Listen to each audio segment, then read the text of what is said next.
दिल्ली में नई सरकार बनते ही लोगों का रोज़गार उजड़ता हुआ यहाँ पर नज़र आ रहा है। दिल्ली में कहीं ना कहीं हर जगह अवैध दुकानों को लेके इंक्रोचमेंट कह के उजाड़ा जा रहा है, लेकिन किसी को रोज़गार देने के लिए यहाँ पर सरकार के पास कोई भी योजना नहीं है।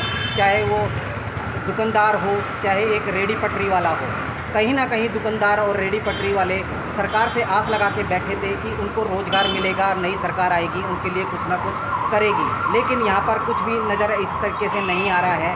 हर तरह से अपनी मनमानी यहाँ पर नज़र आ रही है एमसीडी की ओर से और सरकार की ओर से।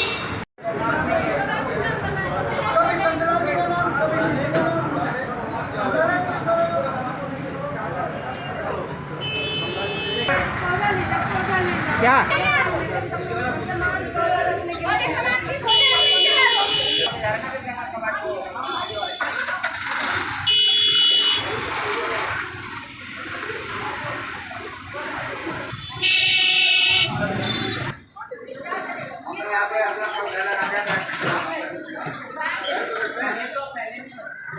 समय में मेरे ये प्रधान जी हैं सुरेंद्र गुप्ता जी, इनसे डिस्कस चल रही है। जैसे ही मेरे को बजट मिलेगा आने वाले टाइम में, हम ऐसा कुछ रूपरेखा बनाएंगे तो जो बीच वाली सड़क है वहाँ से भी लोग आए जाएं, और बाकी जगह ये जो बाज़ार में कस्टमर आते हैं अपनी कारें लगाएं, और उसके बाद RWA एक स्टिकर बना रही है कि जो क्षेत्र के निवासी है, क्योंकि कारों के रखने की जगह तो उनको भी चाहिए, क्योंकि दिल्ली में इतनी आबादी हो गई है तो इंतजाम तो करना ही पड़ेगा। तो वो अपनी कारें लगाएं, वो सुबह अपने ऑफिस चले जाएँ, बाकी जो हमारे कस्टमर आएँ और हमारी दुकानदार भाइयों का इनकम सोर्स बने। और पर मैं चाहता हूँ कि सभी व्यापार मंडल दुकानदार भाई मिलजुल के सफाई का ध्यान रखें, इंक्रोचमेंट ना करें, क्योंकि मेरे को भी पता लगा है 10 से 15 साल पुराना ये काम है ये जो हो रहा। और इधर तो कमरे बने हुए थे जी, कब्जा हुआ पड़ा था, इंक्रोचमेंट था, और धीमी आवाज में पता लगा जी इन कमरों को भी किराए पे दे दिया सरकारी प्रॉपर्टी को। मैं सुन के हैरान रह गया हूँ, मुझे आज पता चला है। पर अब ऐसे नहीं होने दिया जाएगा, पूरा साफ सुथरा बढ़िया काम करेंगे। शाम के वक्त सर दुकानदारों का भी इंक्रोचमेंट नजर आता है, दुकानों के बाहर दुकान लगी होती है। मैं डेली शाम को भी आ रहा हूँ, समझा रहा हूँ उनको आस्ता आस्ता। पहले तो देखो अपने ही भाई हैं, अपने क्षेत्र के निवासी हैं, हाथ जोड़ के बोल रहे हैं। नहीं बोलेंगे तो देखो फिर प्रशासन का डंडा हमें चलना है तो वो चलाएंगे, कोई गलत बात तो मैं कर नहीं रहा है। प्रधान तो सवाल ये है कि पहले में और अब में कितना बदलाव है? पहले कितनी परेशानी हो रही थी, अब कितनी परेशानी दूर हुई है जब से पार्षद जी ने काम शुरू किया? सबसे पहले तो जी राजेश लाठी जी ने जो एक पैर पे खड़े हो गए 3 दिन से 4 दिन से जो काम किए, 5 दिन से सुबह से शाम तक यहाँ पे हम इनको देख रहे हैं, और जिस युद्ध स्तर पे कार्रवाई हो रही है, इतना अच्छा सुंदर इन्होंने पूरे नांगल को बना दिया, बहुत आनंदमय स्थिति है। अब इसके फ्यूचर के लिए क्या कुछ आपकी चर्चाएं हुई हैं? क्या कुछ यहाँ बदलाव होगा?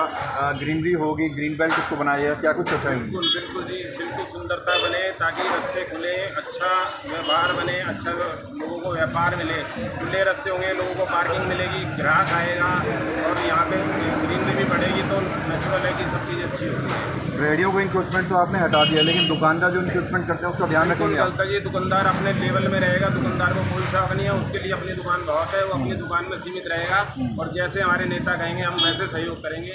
हमारी तरफ से किसी तरफ से कोई कंप्लेंट नहीं, हम पूरी तरह कॉपरेशन के लिए तैयार। मैं आपको एक बड़ी में एक तो पुल के नीचे जो इंक्रोचमेंट है इसका क्वेश्चन लगाया, और मुझे 1999 का हाई कोर्ट का ऑर्डर मिल गया कि इधर ग्रीनरी होनी चाहिए। अच्छा। मैंने कमिश्नर से पूछा कि ये ग्रीनरी हो रही कि नहीं हो रही, और एमसीडी ने वहाँ लेटर दिया है कि जहाँ इंक्रोचमेंट खत्म हो चुकी है हमने ग्रीन कर दिया है, और मैं लेटर कमिश्नर साहब को भी जमा करा दिया है, और हाउस से भी क्वेश्चन मैंने पूछा है, आने वाले सितंबर में पूछा है, और सितंबर में मुझे जवाब आ जाएगा। तो इसके लिए आप बोलने को आता नहीं हूँ, ठीक है, विकलांग हूँ, मेरा कोई सहारा नहीं है, सिर्फ एक तखत के सहारे में ये रोटी मेरी चलती है, ठीक है, इसके ऊपर और मैं आगे क्या करूँगा। तो आप क्या चाहते हैं, सरकार से उम्मीद कुछ चाहते हो या एमसीडी से कुछ उम्मीद रखते हो? सरकार से यही उम्मीद चाहता हूँ जो उचित बने वो करें। नहीं, आप बता रहे विकलांग है आप, हाँ, कहीं ना कहीं आपको एमसीडी की ओर से खोखा जो होता है दुकान मिलनी चाहिए, है ना? कारण देखिए वो तो जरूर चाहिए, क्यों रोटी तो कहीं खाना है। तो आपने निगम पार्षद जी आए हुए हैं, उनसे कोई बात करी इस बारे में? इस बारे में ये लोग सुनते ही नहीं तो बात क्या करेंगे। तो बात तो जब रखोगे नहीं तो जी नहीं, बात देखिए, बात बिल्कुल रखता हूँ, लेकिन मैं जब ऑफिस जाता हूँ, ऑफिस में बोलते हैं कोई अभी टेंडर खाली नहीं है। जब टेंडर खाली नहीं है इनके पास तो फिर आगे कार्रवाई नहीं हो सकता कुछ। नहीं, वो आपकी बात ठीक है, आप ऑफिस में जाके बोलते हो। हाँ। जैसे अभी आपकी दुकान हटाने आए हैं तो आपको इस टाइम बोलना चाहिए था ना जी, हमारी दुकान तो हटा रहे हो, मैं विकलांग हूँ, तो मेरे को कहीं ना कहीं इसकी व्यवस्था करवाई जाए। तो ये लोग करते नहीं हैं। हाँ, ये लोग करते नहीं हैं तो तुम किन को बोलो? अगर कोई करने वाला सबको उन्हीं को तो बोला जाएगा ना, ये तो करते नहीं, मैं किन को बोलूँ? तो ये निगम पार्षद नहीं करते हैं तो आप विधायक हैं उससे ऊपर, या उससे ऊपर सांसद जी हैं, उनसे आप अपनी गुजारिश कर सकते हैं ना। हाँ, ये ज़रूर गुजारिश कर सकते हैं। हाँ कि जी हम पहले कहते हैं ना कि हम पहले एक सीढ़ी पे जाते हैं, फिर ऊपर वाली पे जाते हैं, ऊपर वाली पे जाते हैं। इस तरीके से आप कहिए कि भाई मेरा कोई सहारा नहीं है और अपनी परेशानी बताइए, आपका जैसा भी होगा वो उसमें आपके लिए उचित जो हो पाएगा वो करेंगे। बिल्कुल, ये तो मैं चाहता हूँ। हाँ, ये मैं चाहता हूँ कि मुझे कुछ एक रोटी खाने के लिए सहारा चाहिए। यहाँ कुछ दिन पहले अभी एमसीडी का हथौड़ा चला था इंक्रोचमेंट को लेकर, उसके आगे आज फिर कार्रवाई हुई है। यहाँ पर जो नर्सरी थी और अन्य दुकानें एक दो थी उन पर कार्रवाई की गई है और यहाँ पर जो सफाई कर अभियान चलाया गया है एमसीडी की ओर से। लेकिन कहीं ना कहीं कहा जा रहा है कि ये एक पार्किंग बना दी गई है जिससे यहाँ पर आसपास के दुकानदारों को फ़ायदा हुआ है। कहीं ना कहीं यहाँ पर लोगों की रोजी रोटी तो जो गई है, उसके अलावा यहाँ पर पार्किंग की एक सुविधा मिल गई है बाज़ार वालों को। लेकिन यहाँ पर एक विकलांग व्यक्ति है जो जिसका कोई सहारा नहीं है, उनको भी यहाँ से हटाने की कहा गया है, पर वो कह रहे हैं कि मेरे को कि भाई मेरे पास कोई रोज़गार नहीं है, मेरे को हटा दिया जाएगा तो मैं कहाँ जाऊँगा, कैसे कमाऊँगा, कैसे खाऊँगा। तो उस पर कहीं ना कहीं यहाँ पर निगम पार्षद या एमएलए की एक जिम्मेवारी बनती है कि विकलांग जो एक दुकान दी जाती है उस शख्स को दी जाए, लेकिन यहाँ पर उसको कोई उम्मीद किसी से नहीं लग रही है।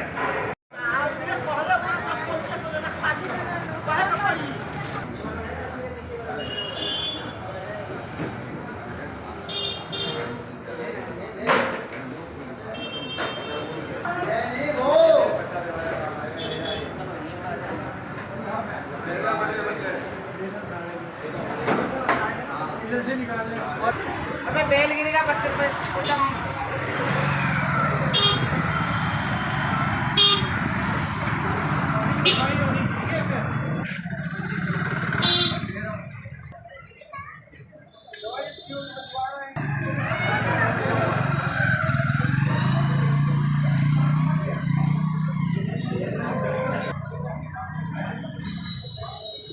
आज जितनी सफाई हो रही है पहले से और बढ़िया हुई है।